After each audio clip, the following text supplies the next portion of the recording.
Welcome to Ultiworld's live streaming coverage of the 2019 Division I College Championships. Keith Rayner joined by my dear friend Katie Reynolds in the booth for this one, and we have a tantalizing matchup. We've got Carleton against Dartmouth in the women's division, and this one is underway. Dartmouth on offense in the white against Carleton in the purple. Double blocked there by Carleton on the huck from Caitlin Lee, so right away a break opportunity for Carleton. We are seeing early and often already how Carleton is ready for those deep looks, ready to attack those in the deep space. One of those defenders blocking that huck, Nariah Sims, you'll hear her name quite often during this broadcast as a defender.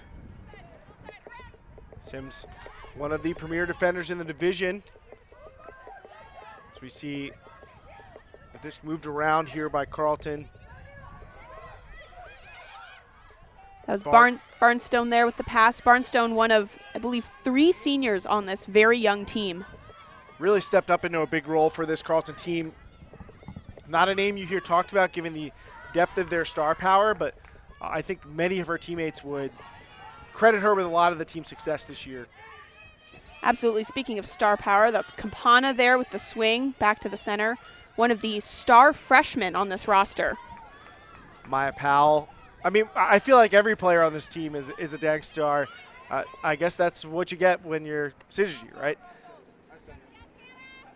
Stoppage in play. Now, Carleton, the number 4 seed, Dartmouth, the number 5 seed. But, you know, they've only won the championship twice in a row. So, yeah, they could be all right.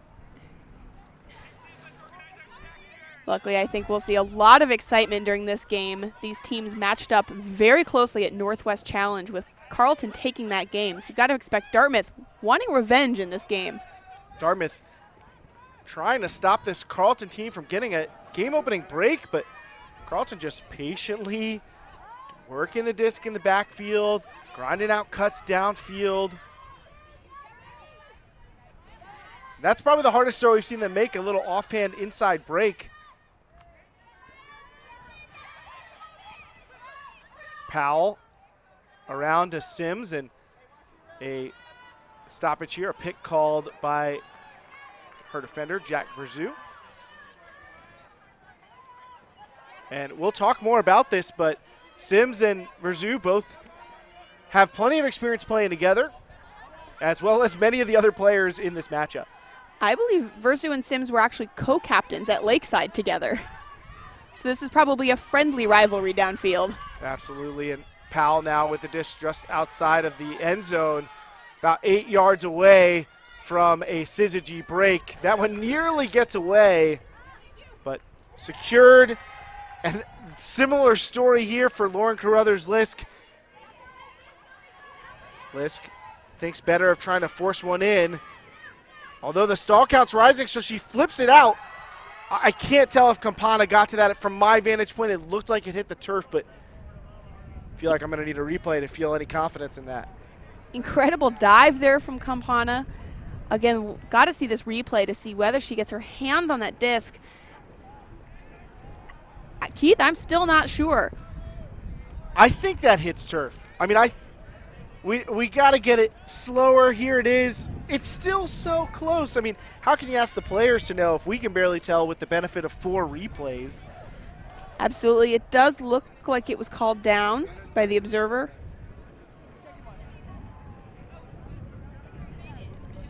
Some discussion here.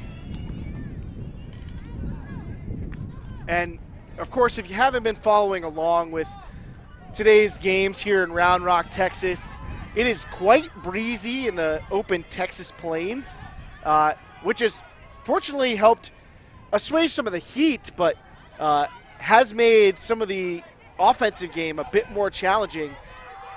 There's Caitlin Lee trying to muscle a forehand upwind. Jack Verzu brings it in, and now they're off to the races. Dishes it off to Claire Trope. I think you'll probably hear that trio of names very frequently in this one.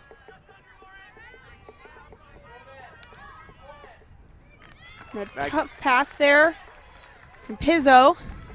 Not quite coming off the hands the way that the Pizzo probably wanted them to. Carleton with another chance to break here in the first point of this game.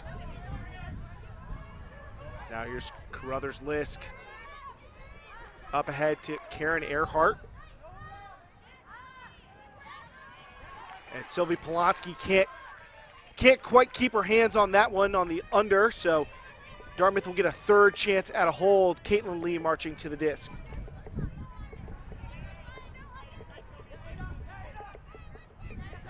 Trop takes two steps under, looking to take that away cut, and an actual fumble there. Trop unable to reel that one in. Don't get a lot of those kind of errors from a player of her caliber, but she's still human.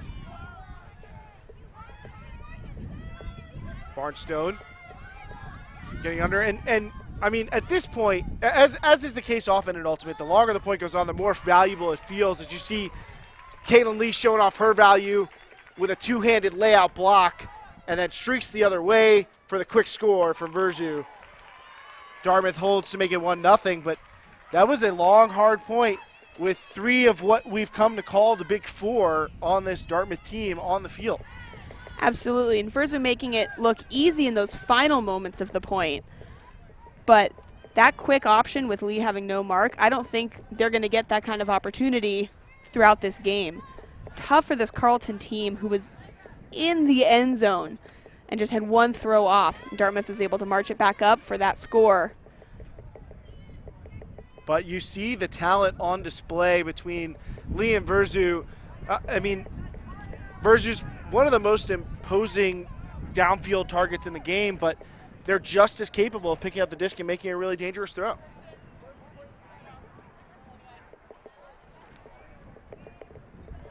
As we see Caitlin Lee staying on for the D point. And all the questions surrounding the Dartmouth team are about what happens beyond that top four. You know, those three players, along with Carolyn Tornquist, the freshman, clearly the most experienced and players who have the most production behind them this season for Dartmouth. Can the rest of their roster do enough in support of that group to get this team a third title? And a test of a team as deep as Carleton is exactly how you find out if they can.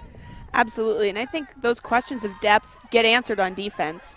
How well can their full roster defend a team as stacked as Carleton? I think on offense you'll expect to see the same 3 or 4 names, but if the rest of the roster can't put up defense on this Carleton team, they're not going to be able to win the game. And not too dissimilar from the way Dartmouth's last point started, a quick huck turn for Carleton, but Verzu's backhand floats out and is directed into a pack of Carleton players, and now they're on a fast break.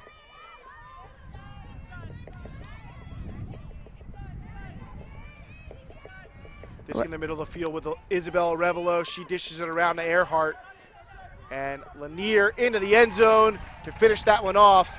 The star freshman getting the first assist to make it 1-1. Beautiful offense there from Carleton, switching the point of attack on that field. They're doing a great job already in point 2 of creating space for themselves and dumping and swinging, which in today's wind, we've seen a lot of teams hesitate to take the risk of that around break throw, but it can make all the difference in getting easy options in the end zone. Annika Thomas-Toth on the receiving end of that goal from Lanier.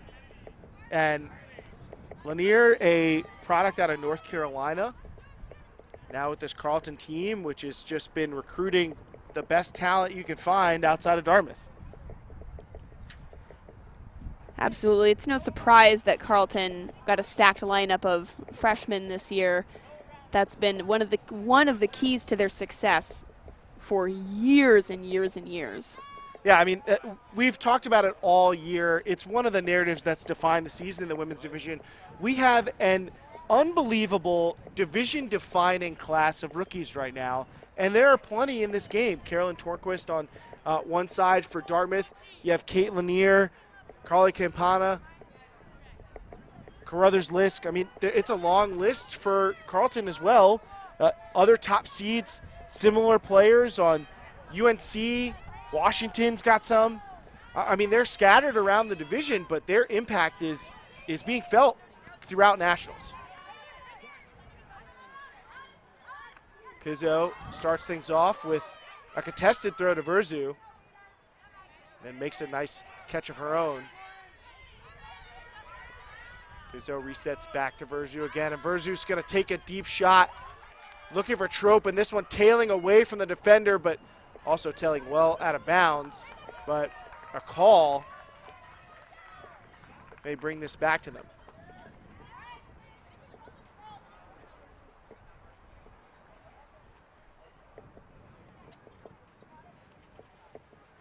It sounds like it was a travel call.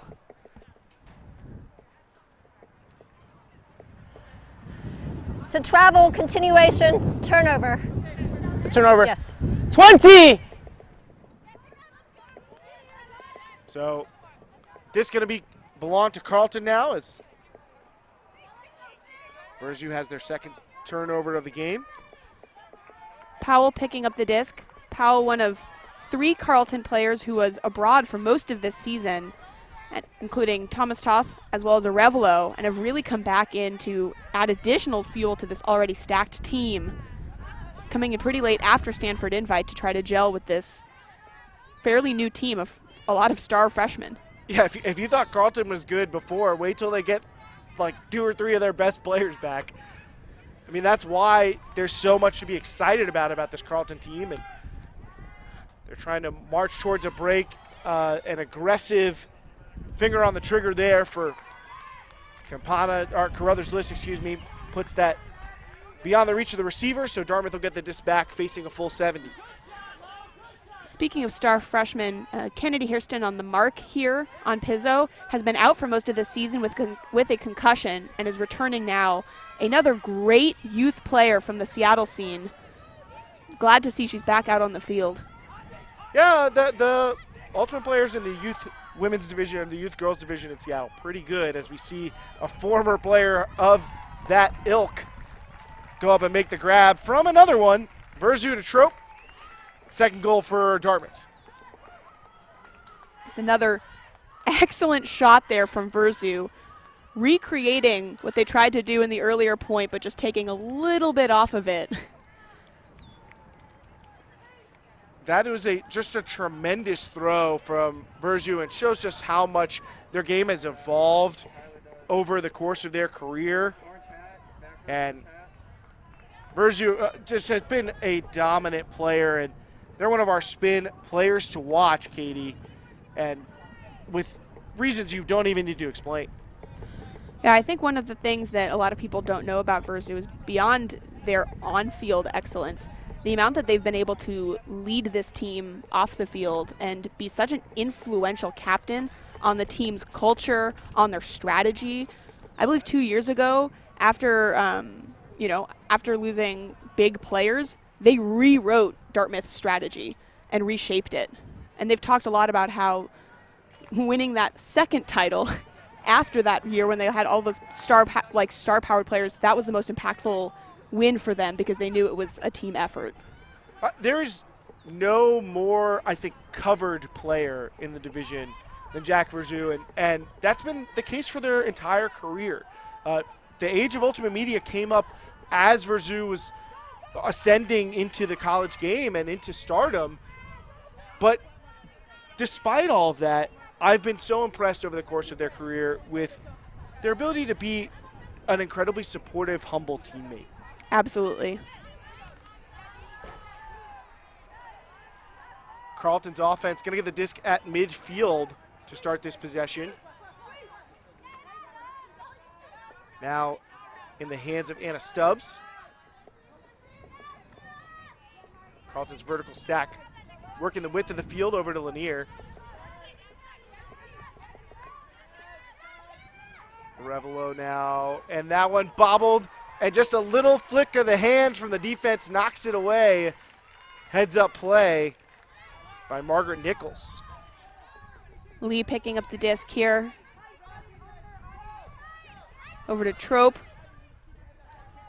And the Carleton O-line quickly transitioning into a zone defense. difficult to do in live play like that, not a long stoppage for them to make that change, but you can see that's something they've practiced and got the discipline to execute.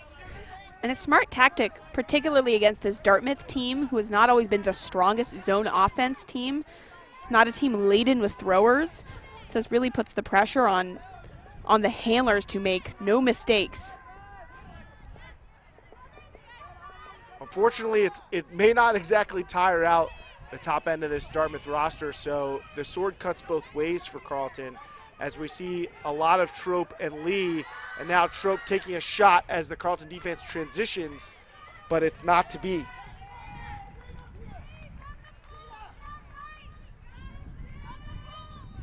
So Carleton so far been able to stifle most of this Dartmouth deep game. Kate Lanier checks it in. Lanier sets up a beautiful backhand huck to Karen Earhart. Earhart creating space with a cut against Trope. And now Carleton just a few throws lengths away from the end zone. Arevalo tries to get it to Lanier, well defended there. Abby Ritterband in coverage. Ritterband, a very experienced defender on this Dartmouth team. As we see Carleton hold there. Excellent cutting from Karen Earhart, who, as Keith knows, is probably one of my favorite players in the division. I will give you your platform to speak on your just admiration of Karen Earhart's game. Look at the space she creates here. Excellent heads up to get that disc in the air, but I don't even know if this cut from her fully shows how well she creates space for her teammates. She is always in the right place at the right time. Anytime the Carleton handlers start to look upfield like they're looking for an option, Karen is there. You'll hear me rave about her again and again throughout this game, because guess what? She's going to keep making more moves. Justifiably so.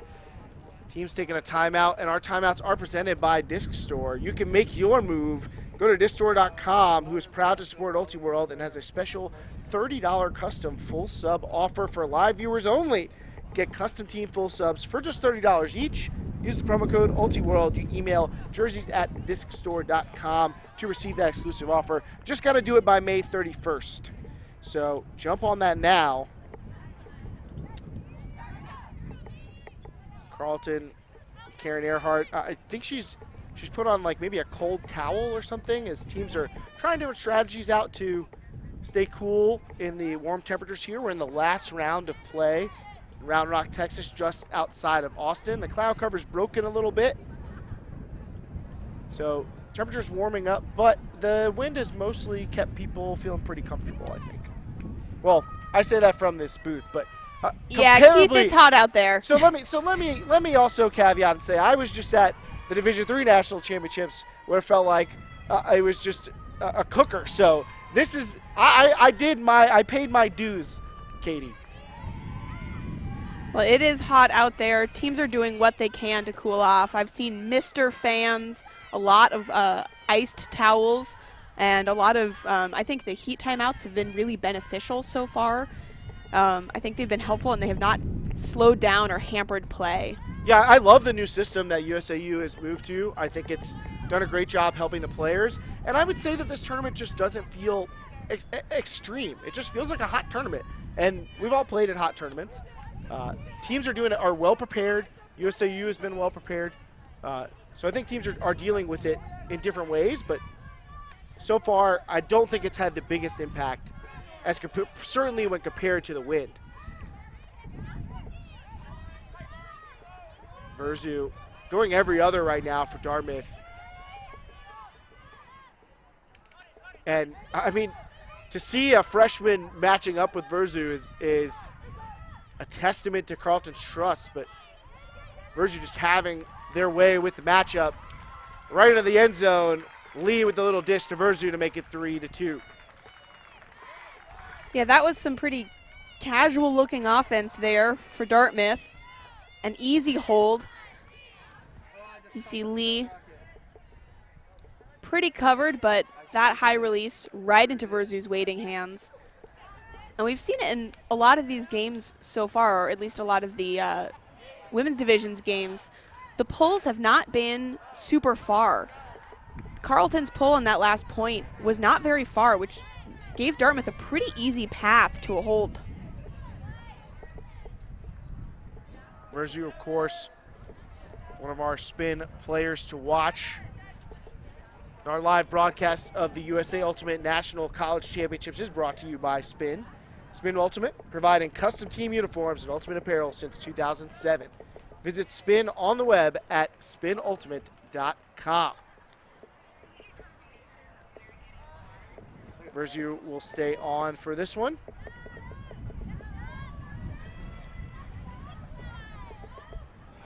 They have been a factor in every goal so far for Dartmouth.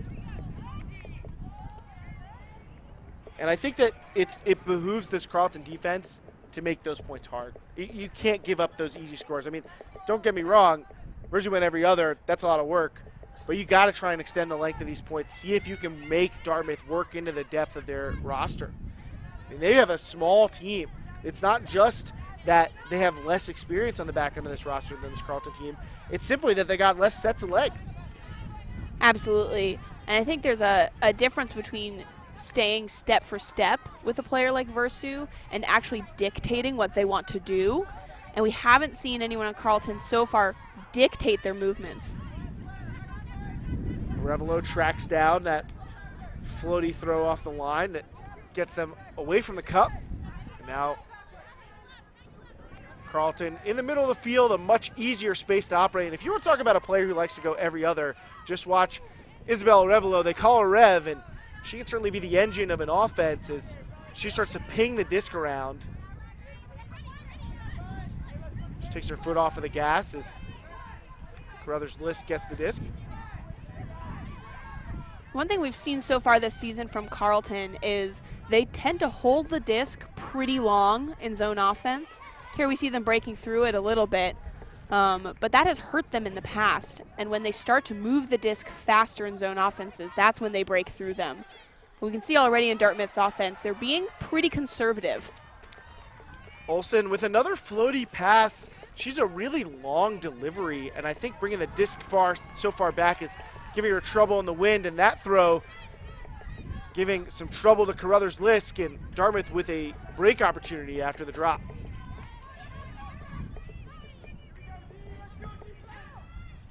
But that one evades the grasp of the intended target, but Ritterband able to make the save. Tornquist gets the inside break from Verzu. Little dish back.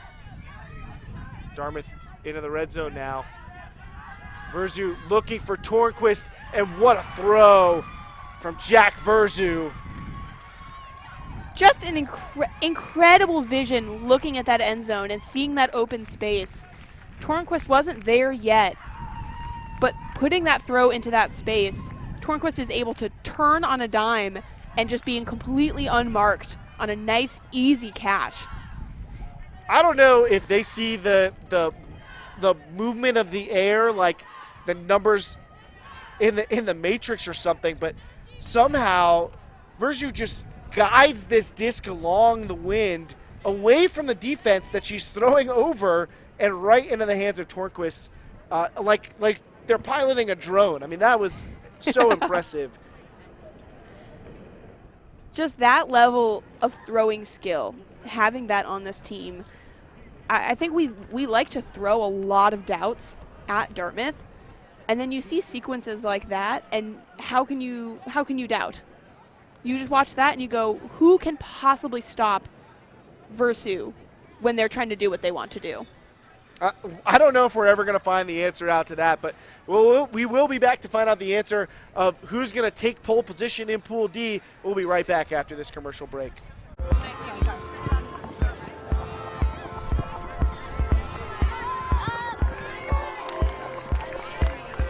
We come in all different shapes and sizes, but our uniforms don't. Equipped with multiple jersey cuts, lengths, and sizes, Full circle is the perfect fit for your whole team. Look better, feel better, play better. Full circle.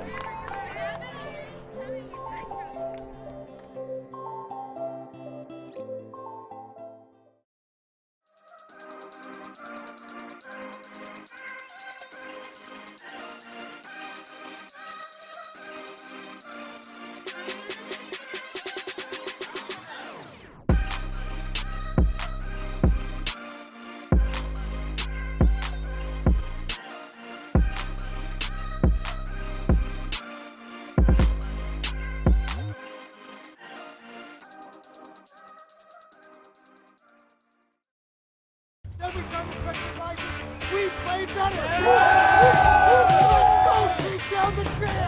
An Ultiworld subscription gets you closer to the players and personalities you care about with game video, in-depth written and video analysis, He's going to take off deep, but what he does is very simple. documentary shorts, And we've played Brute Squad before, and it just feels a little bit harder to lose this year. and a whole lot more. To get your subscription or learn more, go to ultiworld.com/subscribe. We're back from a heat timeout.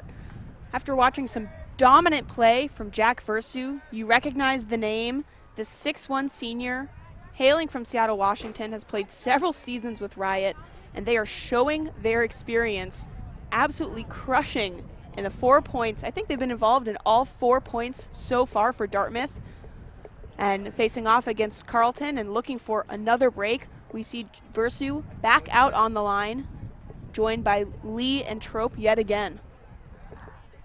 And watching how these experienced players are deployed by Dartmouth coach Eugene Yum, I think is one of the things to keep an eye on with this club and how they can perform. I expect we're going to continue to see them throw out a lot of zone. I think this wind is kind of a blessing for a Dartmouth team that would not necessarily like to match up person for person with a team as talented and deep as Carleton. Instead, match up person for space a little bit as Trope puts out that downwind pull. We'll see if Carleton can try and flip the break here. And that throw wobbly, but some contact on the catch made by Earhart. Looks like Earhart reeled it in, but then got hit with momentum from Trope. Earhart recently out, I believe, at Northwest Challenge with injury. Hopefully this is not reanimating injury, but we will see Earhart take an injury on this point. Earhart,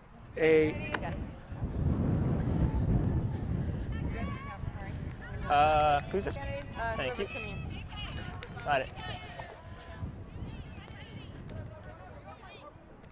and Trope issued a blue card there, I believe, for dangerous play. Kennedy Hairston checks in for Earhart. Earhart joining the team last year, transferring in as a sophomore, and instant impact player, another North Carolina product. And there, Barnstone's throw too low, I think, for Hairston. I'm curious if there's a stoppage. I certainly look very down, but teams make an agreement. Dartmouth with another chance to break here. Lee in the middle, looking for options. This is a precarious position for Carleton, whose execution errors are starting to mount. Pizzo able to get the disc over to Verzu. Now ahead to Trope, and this is just too close to the end zone, but Trope with a low throw, not having her best game so far, but That inside flick is a tough throw, particularly in this wind. I believe Claire Chastain tells the Colorado Collie team that inside flick is the devil's throw because the wind can push that down at a moment's notice. they're striking against Trope as we see Dartmouth back in zone. Caitlin Lee also on the field up front in around the disc. Nice movement from Carleton, but not a lot of depth in their zone offense here. You don't see Cutters even trying to pull deep on Jack, which makes it pretty easy to defend all of their movement. And it's going to take away any opportunity to go over the top. Got to try and space out the field, but yep, Jack's a pretty intimidating presence back there. Absolutely. It's hard for Cutters to pretend like they're a viable option if they're standing right next to Jack. And this is starting to turn into just kind of a battle of execution, and there is the mis-execution. Campana trying to throw through the middle and just nobody home.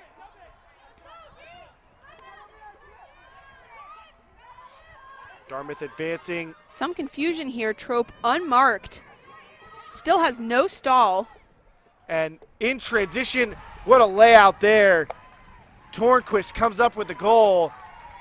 Dartmouth attacking after the zone and gets another break to take a 5-2 lead against Carleton. That is a tough point for Carleton in that zone. You know Dartmouth is going to keep throwing that because it is working quite well.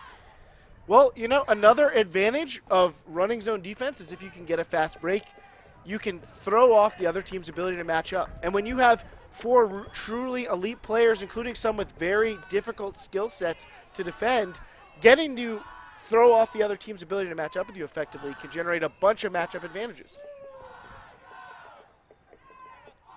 Anybody know if we got a timeout here? Looks like Carleton may be taking a timeout, or there is a timeout on the field. Always dangerous to presume it's the team that just got broken, but it's possible.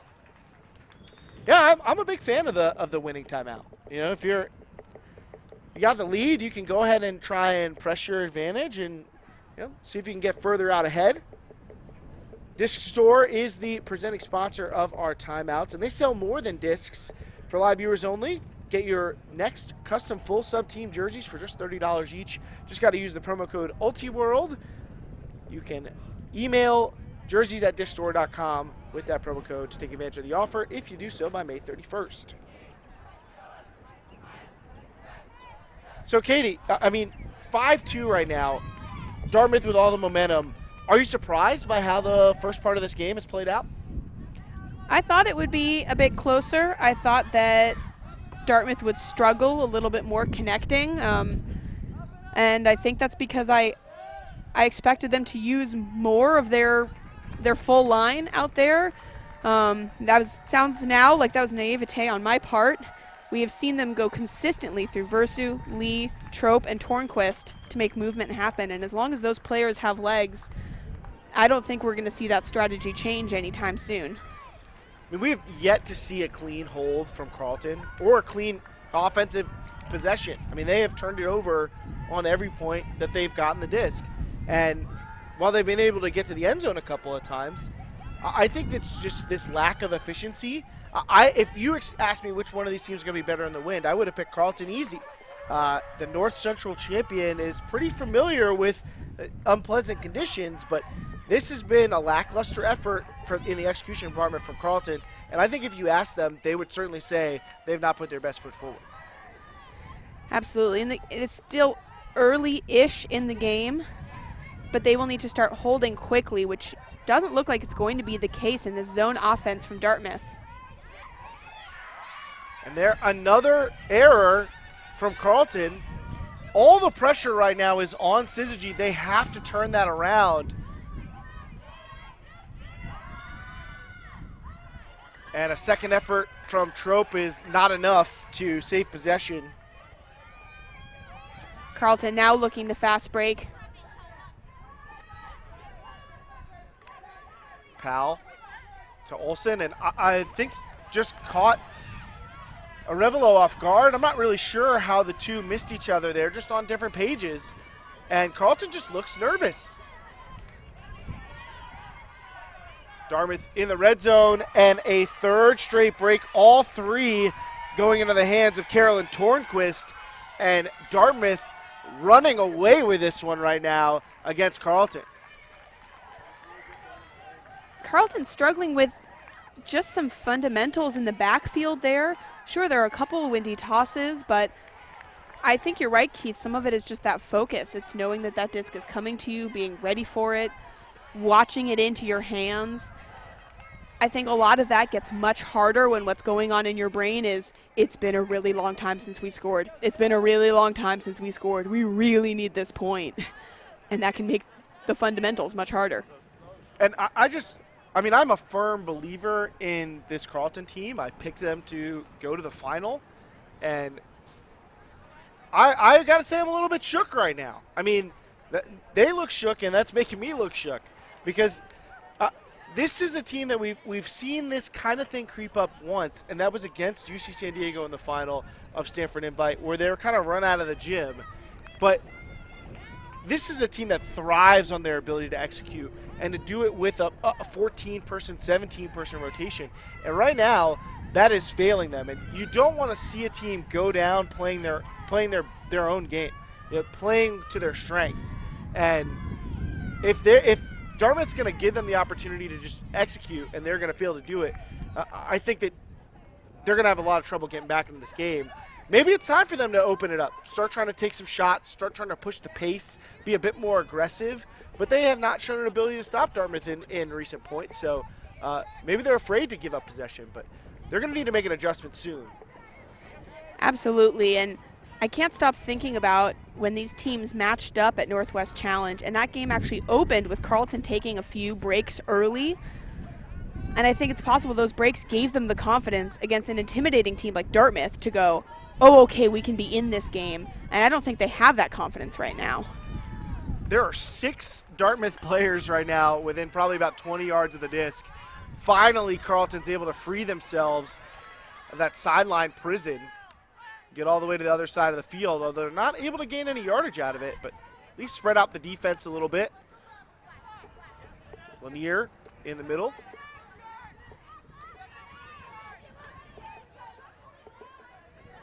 Getting some good give and go movement here, trying to move the disc around. Carleton still looking a little flat, though Earhart trying to stretch the field here and create some depth to their offense. It would be dangerous for them to actually throw it to her with Jack back there, but it's still necessary. I'm a bit puzzled by the way they're approaching spreading out the field. Here, Earhart, where she started doing it, a player that smart, I think, is going to kind of figure something out, but you can't stand there. You have to cut. If you don't try and get behind Verzu with the head of steam, you have no chance of beating them. So, got to see a change in approach. But right now, Carleton, I think, looking a bit more comfortable as they're starting to get more touches in.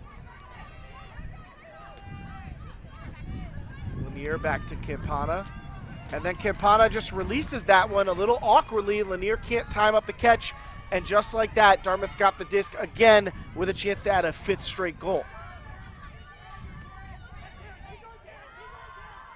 And another big look there, but a little bit too far. That throw coming from Hannah Marr, a junior on this team. And now Dartmouth has the freedom to do that. I mean, they can stay aggressive with these deep shots if they're going to keep giving Carleton long fields to work against. I don't think you're going to see them take their foot off the gas anytime soon in that regard. And a turnover there, knocked away by the defense, just able to disrupt that pass, and now a short field for Dartmouth, and this is feeling like a compromising position for Carleton. A layout, did she get it? The observers are calling that as a goal. And that is another break for Dartmouth. And honestly, just a crushing point for Carleton, who's working that offense, playing the patient zone offense you're supposed to play. And Dartmouth did what the defending national champions do best. They punished one mistake. Excellent play there by Emma Bushman, getting to the disc. And I believe she's also the player in the cup who got a piece of the previous throw. So bookends by one of the unheralded players on this Dartmouth roster, and Carleton's reeling. I mean, they are trailing by 5 at this point. Dartmouth going to take a timeout with the lead. Our timeouts are presented by Disc Store. Head over to discstore.com to get your next custom full sub team jerseys for just $30 each with the promo code Ultiworld, and that offer expires May 31st. Katie, let's take a look around here at Round Rock and see what else is going on. You've been out of the field, so what did you notice just from the rounds prior? Any big results that stood out to you? I watched an exciting Georgia Northwestern game a few rounds ago with Georgia winning on double game point, 12-11.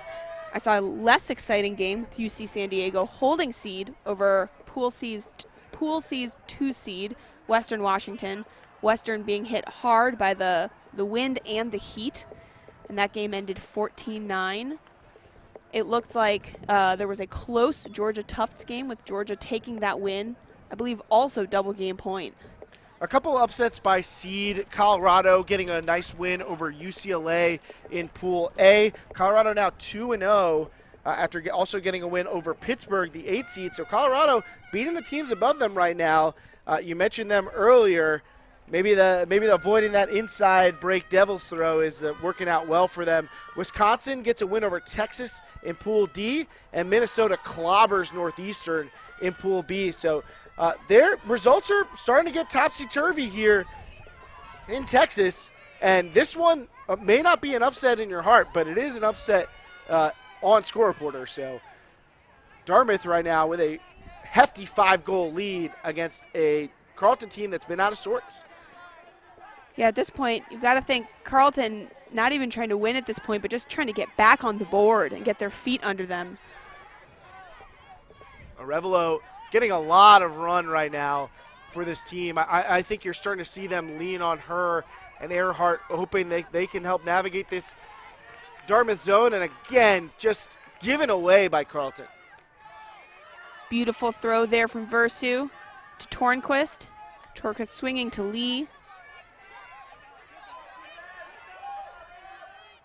Lee not with a lot of options downfield, so Lee does what she knows how to do best. Punts up to Versu. Can't quite bring it down in a pile of what looks like 14 players on the field. That's Dartmouth's secret. There's always an option. Punt it to Versu.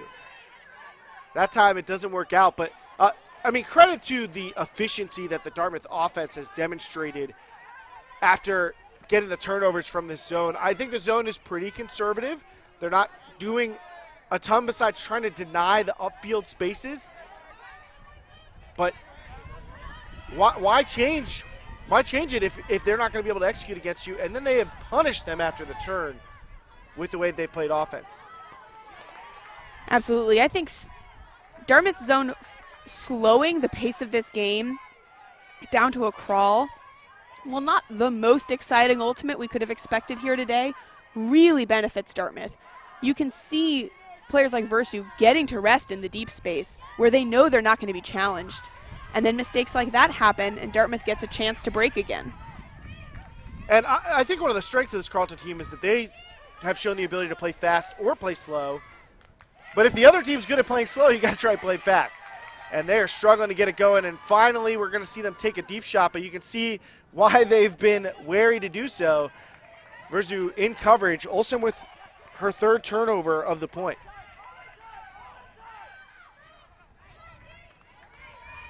Torquist underneath. Looking to reset. Lee with the layout grab. Saves possession. Alston with the disc. Another talented freshman on the Dartmouth team. And Versu with just a gorgeous throw. Not quite read the way I think they would have hoped. Tornquist attacking the disc with Campana in pressure.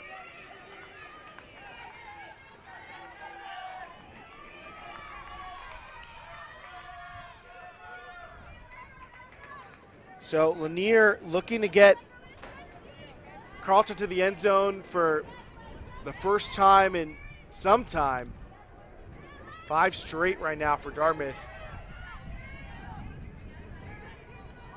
Carleton in their own end zone right now, just coming out of it, trying to build some momentum. I will say they are resolute. I mean, they're saying we can work it. We are going to find a way. And that kind of confidence, there's something to be said for that. Throwaway there by Allegra Johnson-McKee as she tries to target the deep space.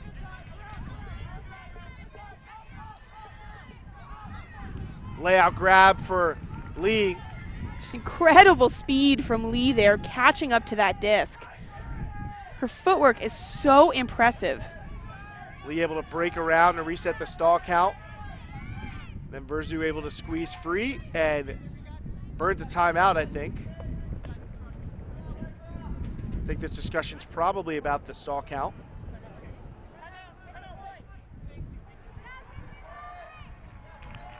Timeout from this Dartmouth team who's, despite many chances, have had not much success getting into the end zone, so perhaps they're taking this timeout to compose themselves.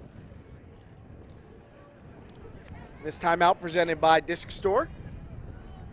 You've been with us, you know the deal. $30 full sub jerseys. So definitely check that out. And our live streaming coverage is also presented in part by Oak Creek Ultimate. Oak Creek Ultimate's offering a team promotion of 25% off on all team orders of 12 pieces or more. You can contact them at sales@oakcreekultimate.com before June 6th to take advantage of that limited time promotion. That's sales@oakcreekultimate.com to get 25% off your next team order. Well, I think Carleton needs to order up some holds quick and in a hurry because this has gotten away from them right now. But the game is not over. I think that if they can start to control the tempo of this game a little bit, they could get back into it. I think they are that talented, that explosive with some of these players. But like you said, Dartmouth has made this game slow-paced, and that has been exactly what they were hoping to do.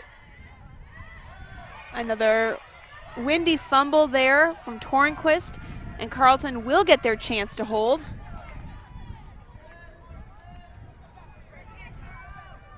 Alston on the mark on Arevalo.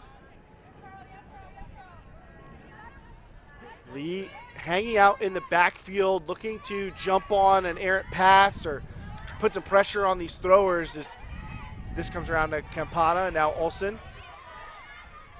One of the interesting differences I see between the way that a team like Carleton attacks a zone like this versus UC Santa Barbara, who we saw in our last women's live stream game, is Carleton is a north central team. They're not going to try hammers over the top, big floaty throws, because you can't get away with that in the Midwest. Those throws will be torn away from you, whereas teams like UCSB can rip throws over the top and try to more aggressively get out of zones like this. But as we've seen here yet again, you can't get a lot of movement through these if you're just going low and around. And these short field turns are just so damaging as Verzu gets down to make that grab. Question about whether they accomplish that task.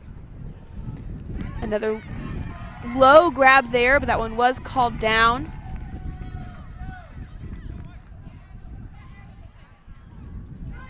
So back in the hands of Carleton. And I still wonder about how they're spacing the field. They're doing a good job moving the disc from sideline to sideline, but because there's no depth, they're unable to gain a lot of yardage. Absolutely. You can see open real estate downfield that these talented throwers would be able to hit if anyone were in those spaces. And just an easy toss from Lee to Verzu for the goal to take us to the half. Dartmouth with a dominating performance. If you doubted the two-time champions, like some people who we won't name who are speaking right now, you might want to take a nice bite out of the crow here because this has been a rough one for Carleton. Absolutely. This is not the score we expected, but we are still curious whether this Carleton team can fight back in the second half. Absolutely, and an 8-2 lead, Dartmouth up on Carleton. The two teams will take a break. We'll do the same. We'll be back after this word from our sponsors.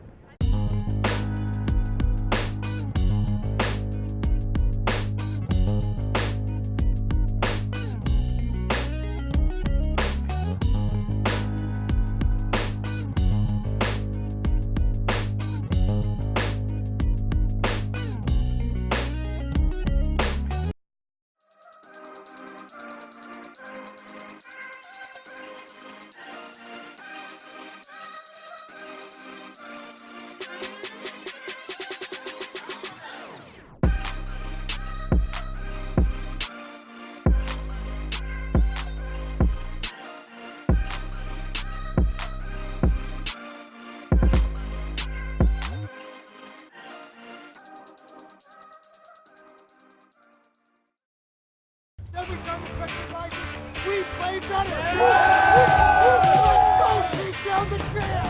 An Ultiworld subscription gets you closer to the players and personalities you care about with game video, in-depth written and video analysis, He's going to take off deep, but what he does is very simple. documentary shorts, And we've played Brute Squad before, and it just feels a little bit harder to lose this year. and a whole lot more. To get your subscription or learn more, go to ultiworld.com/subscribe.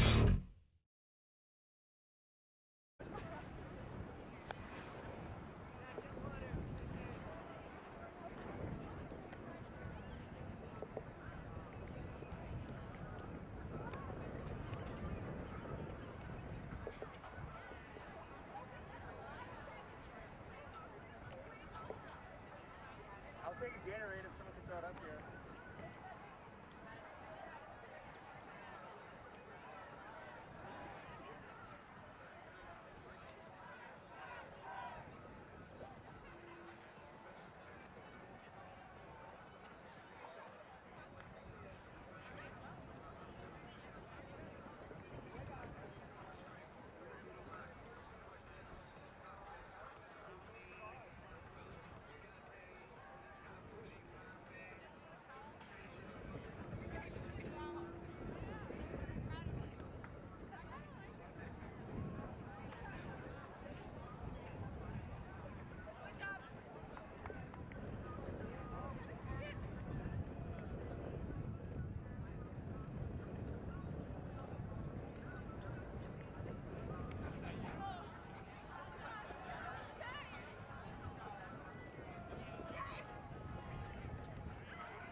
Coverage of the Division I College Championships.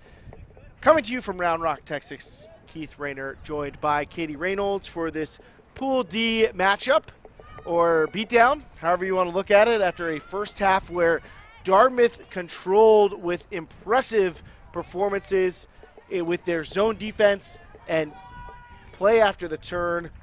They're up 8-2 on Carleton, the 5 seed, with a heavy lead over the 4 seed. Yeah, we expected a much closer score coming out of half, and I'll be honest, I think Keith in particular expected Carleton to be taking half.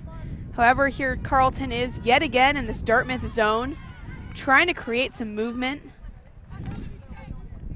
Look, Katie, we are no one without our takes. I am my takes, so I'm taking this personally. An excellent look there from Lanier, but it tails off just a little too hard, but not a bad aggressive option from this team that's been pretty conservative in the zone so far. Yeah, I mean, I like the look. I like the vision. Tough to execute in this wind, but I like that Dartmouth has to go the full 70 this time around. And I expect Lanier to be a big part of getting this team out of this funk. Absolutely. Despite it being her first year on the team, you can tell what a leader she is on the field for them, and her composure in the backfield seems like someone far more experienced than a freshman. Lee with the disc here to Trope. Trope trapped on the sideline by a big Powell mark. Back to Lee. Lee also looking for a reset to Trope. Trope with an inside shot to Tornquist. Tornquist to Trope to Lee. You're seeing the, looks like Lanier is down in the backfield. He's coming off with an injury.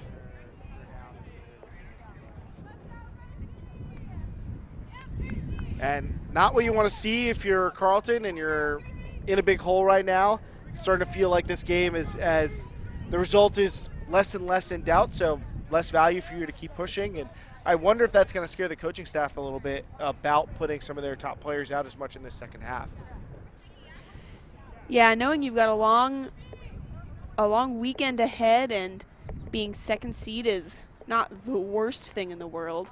You got to start asking, which starters do you rest in this heat so that you make sure you win games against come-ups like Wisconsin and Texas in this pool. Yeah, the silver lining here is that as we see a nice block helping get the disc back for Carleton.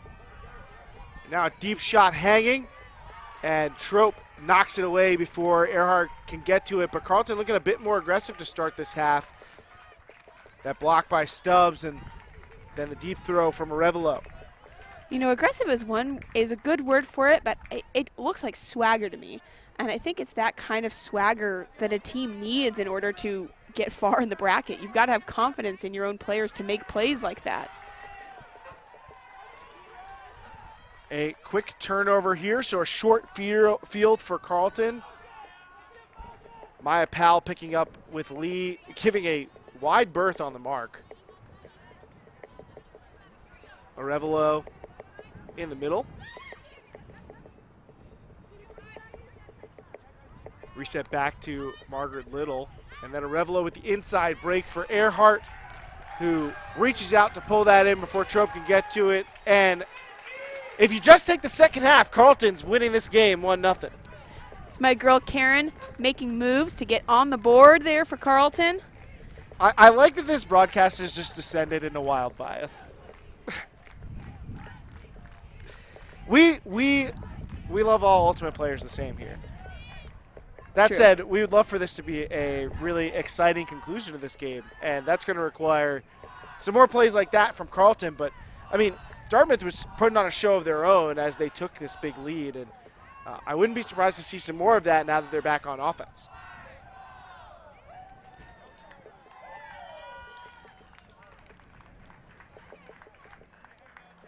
As we take a look at Nariah Sims, she is decleated on the sideline, and unfortunately, I mean, she was one of our spin players to watch, and her absence may be part of why this team is in this hole. Yeah, Nariah Sims, a big D-line player for Carleton, and so far they have not had a lot of opportunities to put their D-line out there on the field, but she's such a strong cutter downfield as well. You've got to think in some of these tough offensive points that were she not decleated on the sideline, you know, that the Carleton coaches would put her out there for some offensive opportunities as well.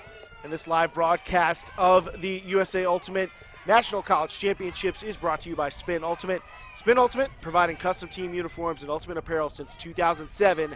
Visit Spin on the web at spinultimate.com. Lee, hood up now. Carleton setting a zone of their own. Verzu crashing the cup. And it's going to be a stoppage here as they make a call.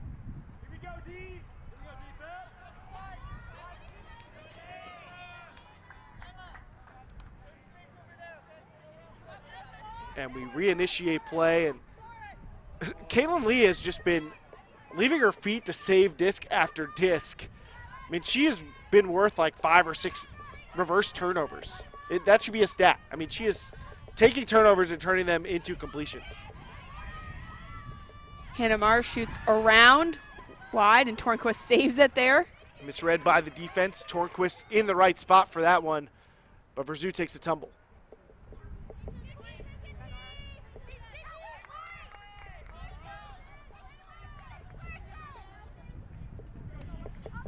So the reset by Nichols. Pardon me, that was not Tornquist earlier, it was Nichols. But now Trope with the disc.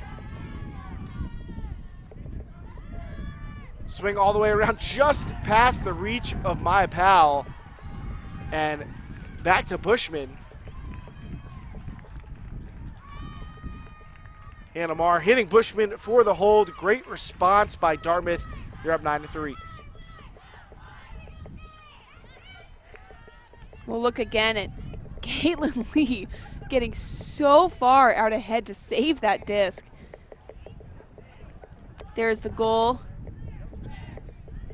You think Maya Powell might be walking on the sideline with some bitter regret? I mean, that is one of the worst feelings in Ultimate when you're like, why didn't I lay out for that? I don't know if she would have gotten to it, but it's been a hard-fought game for Carleton, and you wonder if 'cause there's some plays like that along the way. Particularly in a long game like this with a lot of turns, if you're a defensive player, or really any player, you rack up so many coulda, shoulda, woulda moments. What would have happened if I had just tried a little bit harder, turned a little bit sooner? I do want to track back to Sims, because we haven't talked about this enough, I think, the connection between the Seattle players on this team. I mean, not only were Verzu and Sims teammates at Lakeside, but they also played fries together with Claire Trope, and both were on the 2016 U20 team. There are 7 players in this game that were on that U20 team together. Do you want to take a stab at them, or do you just want the list?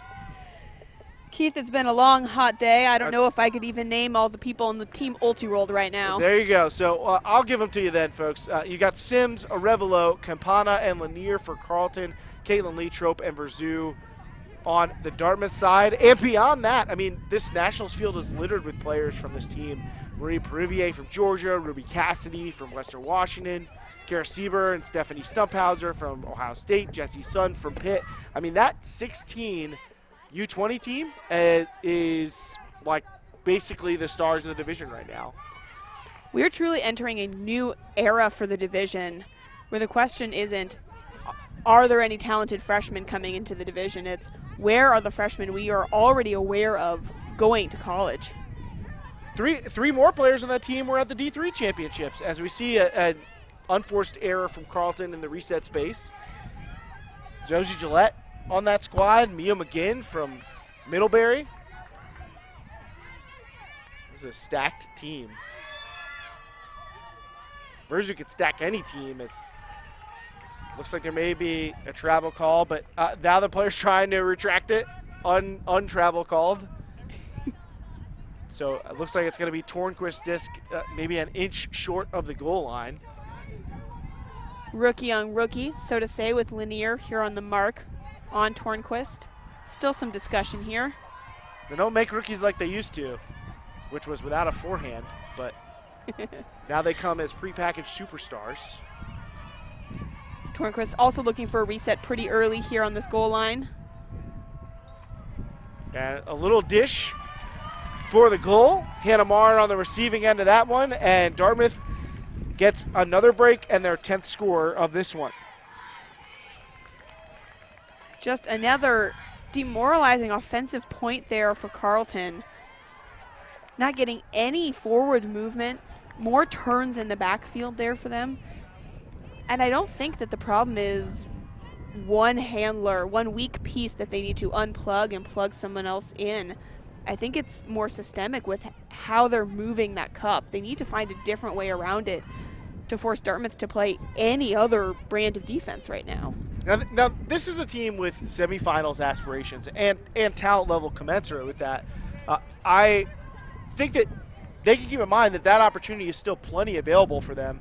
There's a fair chance they'll be the most talented team of any in the pre-quarters round, and that they could win a quarterfinal and still achieve their goals. So they can't let this game be a black mark that casts a shadow over their tournament. How do you as a team bounce back from a loss like this? How do you convince yourself that you are an elite team if you're taking a loss like this on pool play? Well, hopefully they'll have time to recover. This is the last round of the day. They'll have time to rest, get into some AC, and game plan for the rest of the tournament. I mean, one of the hardest parts of losing is taking the good parts of losing, the lessons you can learn, and separating them from the bad parts of losing, which are the feelings you get from feeling bad about playing poorly, the nervousness, all those kinds of things. Separating those things, I mean, that's, I think, what turns teams and players into great entities is when they can effectively do that. But we've seen a lot of the same type of turnover from Carleton. Over and over, the short reset throw behind the person who's moving. And I don't know if it's a timing issue, an execution issue. We've seen some new faces in, so it could be chemistry. But it's something that I think that feels well within their grasp to clean up. And they could look like a different team tomorrow. Absolutely, and I think with a tough game like this, maybe they're feeling lucky that they've got a regional rival, Wisconsin, in their pool, a team they know very well. You know, it's the devil you know versus the devil you don't. But with an 11-3 score, this game is already out of their hands. Yeah, I mean, I have trouble recalling seeing a team this good be beaten this handily, and maybe ever. I mean, I'm like really blanking. I've watched a lot of Ultimate, which has both the benefit of meaning that I've seen a lot of teams, but also that, I can forget some stuff. But this has been a stunning performance by a Dartmouth team that looks ready to win another title. And Our live streaming coverage of the college championships is brought to you in part by Oak Creek Ultimate. From full sub jerseys to screen printed t-shirts, there's no type of decoration or product that Oak Creek doesn't offer. Don't have time to collect orders? Let Oak Creek build your group a team store and let them do the work for you. Reach out to them at sales@oakcreekultimate.com and get your order started today. So Oak Creek pretty much can do whatever you need. They got lots of different products for you. It's kind of like the Jack Verzu of apparel companies, right? I mean, they can do pretty much anything, as we've seen now that they can just launch full field hucks on a dime. So they're in their final form, it feels like. And yet they're still so young. Don't even. I mean, the people I think thought it was a little ridiculous and hot takey when we started talking about them being the best player to play college ultimate. But like, what more do you want from a player who can't be stopped in the deep space and is emerging as one of the best throwers in the division? I don't know, Keith. I think I need more titles. To More their name titles? first. More titles. They're going to run out of fingers if we keep giving them rings, I mean, I know they actually give us medals when you win, but it'd be kind of sweet if they got rings. What a shot from Versu. Tails just OB for Alston. Another rookie on this team. Ill-timed, I should say, given that I've just pronounced them as the best thing since sliced bread, but still a good turnover if you look at it that way. Absolutely. Deep shot the other way, unsuccessful, but it's clearly an adjustment from Carleton. It's also worth noting that Caitlin Ear back on the field for them. Yeah, I think that's a good turnover as well. Campana on the mark on Trope. Over to Lee. Not a lot of easy options open downfield for Lee, but finds Trope to Versu. Another, that same shot again. This one stays just in bounds enough to be a goal. Thank you. Impressive towing the line there from Bushman. That's more what I was looking for. It's a bit more my speed. But that pushes it out to 12-3. We would have to dig into the archives, or rather into Twitter, to find the last time there was a score of this differential for a 4 seed. 5 assists, 2 goals for Verzu. And obviously a great throw. A lot of those assists have come the hard way, but teams, now that we've reached 12, going to take a heat timeout. Dartmouth choosing not to go to their tent. I think they're going to the structure, but we're going to take a brief break while the teams cool off for a little bit. So cool off with a word from our commercial sponsors. Every time the pressure rises, we play better. Let's go, take down the trail. An Ultiworld subscription gets you closer to the players and personalities you care about with game video, in-depth written and video analysis, He's going to take off deep, but what he does is very simple. documentary shorts, And we've played Brute Squad before, and it just feels a little bit harder to lose this year. and a whole lot more. To get your subscription or learn more, go to ultiworld.com/subscribe.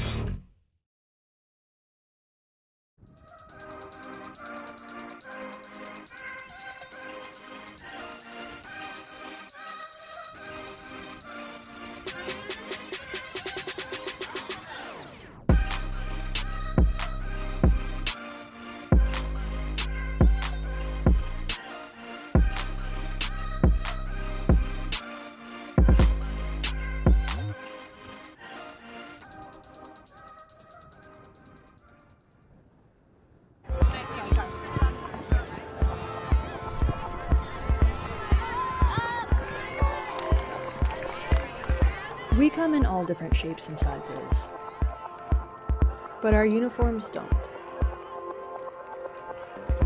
Equipped with multiple jersey cuts, lengths, and sizes, Full Circle is the perfect fit for your whole team.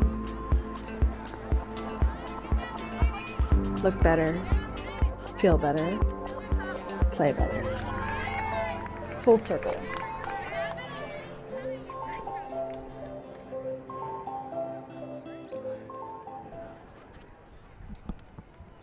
And welcome back for the conclusion of this highly anticipated matchup between Carleton and Dartmouth.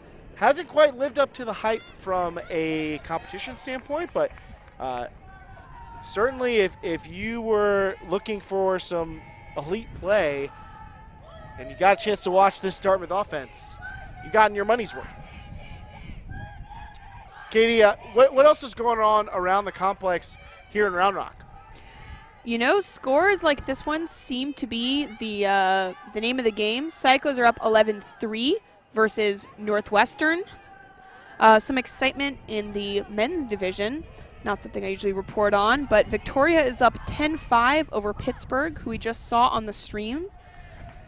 Northeastern is also up 8-2 versus University of Washington on the women's side as well. So a lot of high-margin games happening right now around this tournament.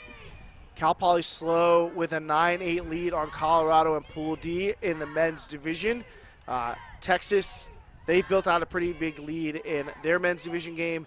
And Minnesota got the win over Ohio State in other men's division action. If you're looking to follow along, ultiworld.com/live is the place to be for the entirety of the college championships. So as we're wrapping up coverage today, I mean, all of our articles will be going up later today. You definitely want to go back through the live blog if you missed something. But as you get ready for tomorrow and the following day, live streams are live blog, place to interact with us, ask questions, read the tweets as they come in. So you got all the scores.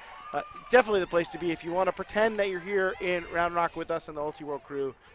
Check it out, ultiworld.com/live. And I think Barnstone may have gotten a piece of that block, or a piece of that disc, enough to send it out of bounds. That's hopefully some retribution for having the fumble that created the possession change. Almost an identical turn to the ones we've been seeing over and over again from this Carleton team. It's like someone cursed them ahead of this game to have the exact same turnover over and over and over again. Oh no, like Groundhog Day? Yeah. Oh, that's is that literally the ultimate nightmare? Like the ultimate game, like the worst thing that can happen? Just like tortured. Ugh. I think it's like when you get you ask for wishes from a genie, and the wish is, we don't want to get blocked deep by Jack Versu, and the genie goes, okay, you'll drop every reset pass then. I've seen more than enough kids' movies to know that you have to be very specific when you make your wishes. Wish specificity. Versu not on the field, but we still have not seen that Carleton deep shot. Caitlin Lee doesn't quite cut the same figure, but has certainly stifled Carleton's ability to attack deep right now. Yeah, there are also just not a lot of deep options coming from Carleton. They're not stretching the space. They're not forcing Lee to move at all. Kennedy here on the sideline, or Hairston. Swinging to Barnstone.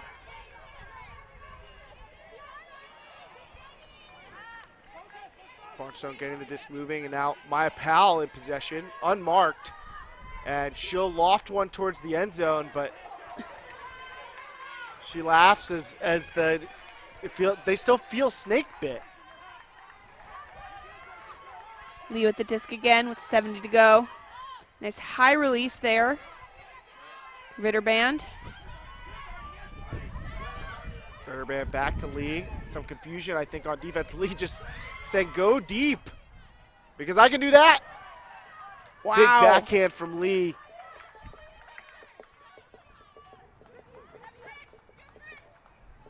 Christina Arnoldi on the receiving end of that huck and shows the dish, and now Dartmouth into the red zone. And another layout saving catch from Caitlin Lee. I'd be impressed. I mean, I am impressed, but she just does it time and time. She makes it look routine. Then the little dish for the score. Absolutely, and that was a nice score coming from Dartmouth. Dartmouth putting players out there that they're not putting out in the first half of this game, as this score continues to widen. We see this nearly goal. Great catch, but OB gets possession while in the air. This gorgeous huck here from Lee. Over to Arnoldy. Arnoldy, one of those players we don't see often out here on the field for Dartmouth.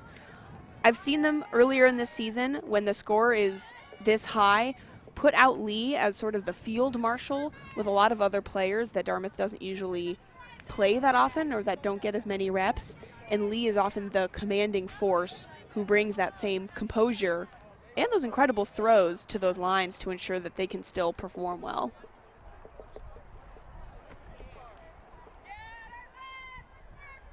And I've been on the receiving end of a blowout as a player and a coach. It's a real challenge to keep your team focused. It's easy to get disinterested. Now at Nationals, I think that's probably less of an issue, but being able to keep your team dialed in on something, giving them goals, things to try and achieve, even if winning the game is no longer within grasp, whether you're thinking about games to 3, whether you're thinking about scoring in a particular fashion, whether you're thinking about executing a specific component of your offense, completing X number of throws, whatever bar you want to set, I think it's really important to be able to have that skill because you don't win every game typically, and most teams get blown out at some point. So you have to be able to turn those reps together into something useful, and I think that's one of the challenges for this coaching staff as they've gone through the back half of this game. Big shot there from Carleton. Ada Wright testing Verzu, and a very nice throw, but beyond the reach of the receiver, unfortunately. Verzu with some quick give-and-go movement. They look at an inside lane, but there's a Carleton defender there. Carleton actually gaining some yards from that big shot and a quick turn. Arevalo picking up the disc. Arevalo, great around break. The sophomore will be representing the U.S. with the national team, the under-24 national team in Heidelberg, Germany. And you can see why. What a talent. The player out of Atlanta, a Padilla High School alum, gets Carleton their 4th goal of the game. And that is their first goal in, 5 points? Another crushing run from Dartmouth. And it feels a little bit like too little too late from Carleton, but any points matter here on that nice high release from Arevalo. I love that Arevalo's quickness goes beyond her ability to cut. Like, she uses it as a weapon when she has the disc. Both the threat of her ability to attack after she gets rid of it, but also in the way that she pivots and the way that she fakes. I actually think that pivot speed is a really underrated attribute and one that you can build through training. But being able to get from point A to point B faster than your mark is a clear path to being a stronger break thrower, and Arevalo uses that very effectively.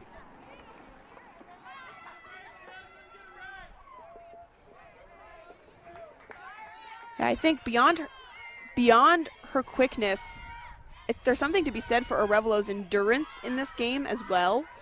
We've seen Arevalo on a lot of points for Carleton, playing a lot in that backfield, and the fact that they're still putting her out there, they've got other players that could put into those spots and give her a rest, but we're not seeing the effect of playing that many points on Arevalo's game.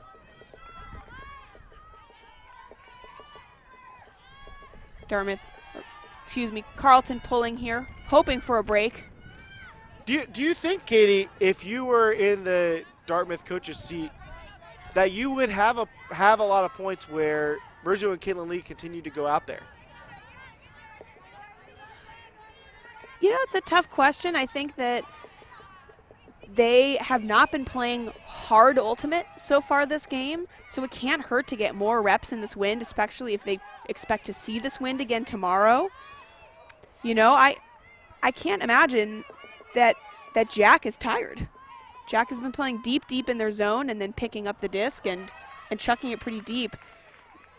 I don't think we have seen them go full speed or even close to full speed this game. That's a great answer. And I think particularly with players at that level of experience, you can kind of trust them and say, you know, do you want to go back out there? How do you feel? But I think it's common that coaches with big leads will just sit all of their top players, and then the points turn into these long, dragging on points that tire out their bench players, which reduces the actual gains that they're going to get from those points. Also, they risk injury by being on these really long points. So I like the idea to keep out some of the players that make your offense go, even while you open up the rotation elsewhere. Speaking of Versu and Lee, that's another connection there for another goal. 14-4. Dartmouth, spoiler alert, still has their commanding lead. 5 assists now for Lee. One of the statistical leaders of last year's college championships. So we see again just a little ISO 2-on-2 game, and I don't know if there's anybody in the division who's going to beat Caitlin Lee and Jack Verzu 2-on-2. Not even Pat Stegemeller and Tad Whistle. Definitely not Pat Stegemeller and Tad Whistle. Least of all. I think watching that 2v2 would be more crushing than watching this 14-4 game. How much do I have to pay to make this happen? They're watching them get blown out would be just a treat.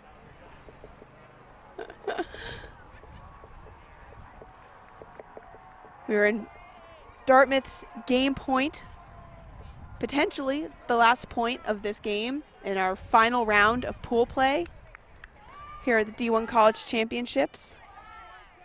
And do with this stat what you will, but I'll just make the facts known. And goals and assists don't tell you everything about how people contribute to the game. But I will say, of the 28 goals and assists, two for each point that Dartmouth has, 5 of those have been by people who are not within the Big Four. So do with that information what you would like.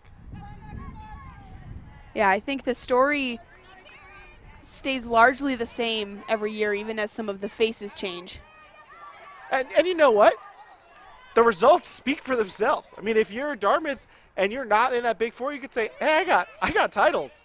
Like, who cares how deep this other team is? I went out and did my job, and we won. We talk a lot about the offensive impact of those Big Four, but it's important to also point out that a zone defense like this one requires more than those Big Four, and we don't see those Big Four necessarily, besides Tornquist here, active in the Cup. So you've got other players who are good at playing system defense like this and are good at playing this kind of zone defense that can shut down a good team like Carleton. Usually they'll put one of the Big Four in the Cup to kind of like act as the anchor. Someone who can get out and make a big play, who can handle a confusing situation as Arevalo finds some room and puts up a nice look for downfield target Brigitte Foster, but another turnover for Carleton will go to Dartmouth, so they have a chance to put this game away. And another concerning sight, Arevalo taking an injury sub. So we've seen both Lanier and Arevalo sub out in this second half so far. Barnstone's going to check in. So Lanier has returned to the game, but Arevalo, Sims, and Lanier have all taken injury subs during this game for Carleton. It's been a long, grinding game of offense for some of these Carleton players. They have played long offensive points with almost no reward.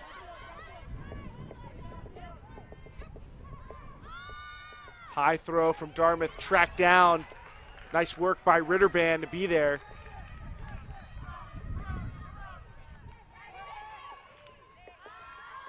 And some nice movement, halted by a misplaced huck. Turns over a little early. Now Carleton again just faced with that zone, moving east-west. But they have been trying to attack north-south and almost connect on that huck that they've been seeking all second half. This is a team that so far this season has connected pretty well in the deep space.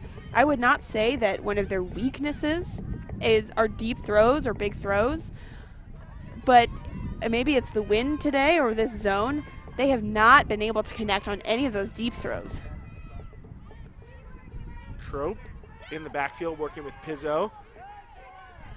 Pizzo probably maybe even 4th on the team in touches in this game. Very involved in the offense and has been very steady. Ritterband, another very steady player for Dartmouth, has been for several years. Yeah, I mean, you talk a lot about the loss of Juliana Werfeli, but there are a lot of players who probably this team would much benefit to have, as we see a great sky there by Arnoldy. Just reaching over the pile. And unfortunately, it's a drop.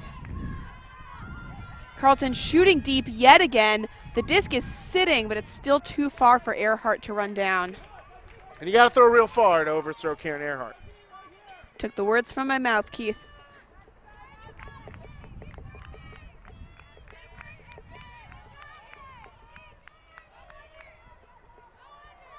So Dartmouth back on offense. 10-goal lead right now, so really just trying to execute as best they can. Get out of here without having to put too much mileage. This is a much improved Huck, but strong defense there by Lillian Hurtubise.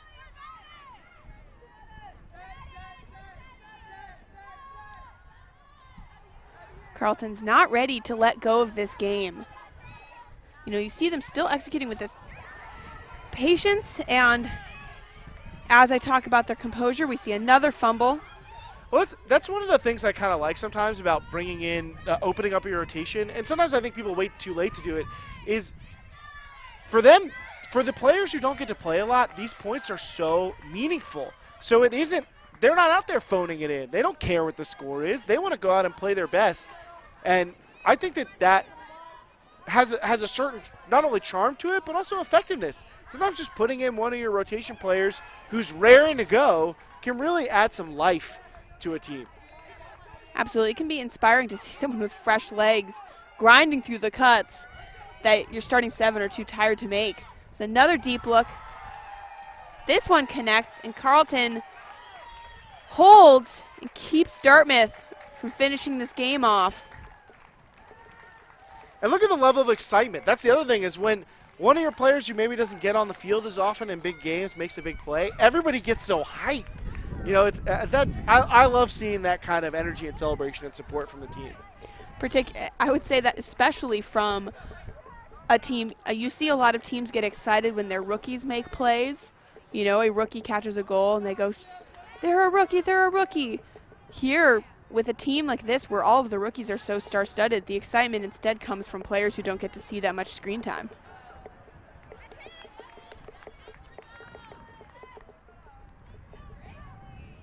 So Dartmouth's offense walking back to the line.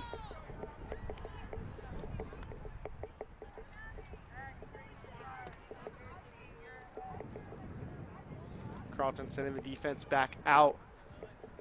And Charlie